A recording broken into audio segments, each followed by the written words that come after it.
Happy Sunday, Midlands. Hope you had a wonderful weekend, but it was definitely on the cooler side. I'm sure you noticed that. The clouds also were hanging tough a fair bit this weekend. Some dull sunshine was peeking through the clouds, but we think the clouds are going to clear out, and that's going to set up some cold mornings heading into the upcoming work week. So you'll still likely going to need to grab a jacket as you head out the door, but it does look like as the week goes on, we'll slowly start to warm up each afternoon with more of that sunshine returning, and then it should stay dry through most of the work week. We're not tracking any rain until about Friday, so the dry weather does look to stick around for at least the next several days before maybe a little bit of some rain returns towards the end of the week. But as mentioned, the mornings are going to be on the cold side. Here's a look at your morning temperatures for the upcoming work week, and you can see Monday, Tuesday, Wednesday down into the lower 30s, so close to the freezing mark. We'll probably need to have that heat on in the car as you head off to work each day. Even Thursday, just 38. Friday, when we get the rain, it's a little milder there, 55, but then right back down into the upper 30s to low 40s for the weekend.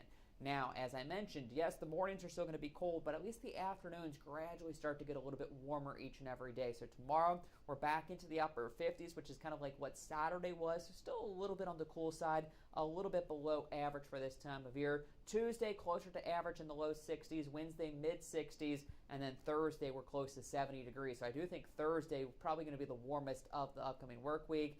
We do slowly cool off a little bit heading towards next weekend, but not as cool as it was this past weekend. Here's a look at the satellite and radar, and it shows how those clouds are hanging tough. They just really are not eroding away. We have had some clearing in the upstate, but really here in the Midlands and down towards the coast, the clouds have hung tough. And that's because there's a low pressure system just off the coast of Florida that has made for a very wet weekend for the Sunshine State. They've just been dealing with the rain, and that actually completely washed out the Daytona 500. They're going to run that race tomorrow. So here's what we're looking at for the rest of tonight. The clouds kind of sticking with us, but eventually should clear out with temperatures dipping down into those 30s. So a chilly start tomorrow morning, a mix of sun and clouds. This wants to go a little bit more cloud cover, but I think we'll still have our fair share of sunshine tomorrow.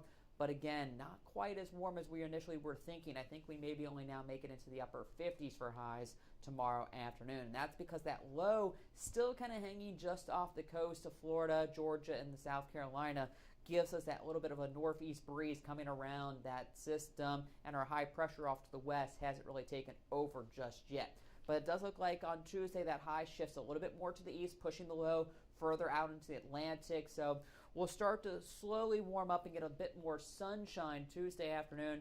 Wednesday, that high moves pretty much over top, and so that's going to give us finally a full day of sunshine with things really starting to warm up. And then on Thursday, that high slides even further to the east, giving us that southwesterly breeze. So that's why we think Thursday we really get that nice warm up, pushing close to 70 degrees. And then just off to the west, here comes our next system. It swings in come first thing Friday morning, giving us that chance for at least some scattered showers to get the day started. We're not talking a ton of rain with this system. A few hundredths to maybe a tenth of an inch of rain, so not a ton of rain with it, and it looks to move in and out of here pretty quickly. So by Friday afternoon, already starting to clear out, and it does look like next weekend should be much nicer. Sunshine for both Saturday and Sunday with temperatures in the mid to upper 60s. So your 10-day forecast looks like this. President's Day, still a little bit on the cool side, but better than it was today, as we'll be pushing the upper 50s with a mix of sun and clouds. But then more sunshine Tuesday, Wednesday, and Thursday helps to warm those afternoon highs up. 62, then 64 on Wednesday, and as mentioned, close to 70 degrees by Thursday. Next system moves in, bringing us that slight chance for some showers Friday morning, but temperatures don't really drop behind that system. We stay fairly mild. As mentioned, next weekend looking beautiful, lots of sunshine, mid 60s Saturday, upper 60s Sunday, and then look at that for the final week of February. We're talking temperatures pushing the mid 70s. So hopefully this weekend will be the last of those really cool weekends and cool temperatures for quite some time. But head over to wistv.com for all the latest information concerning the warming trend and what we're expecting throughout the work week, plus the latest on that potential rain coming Friday.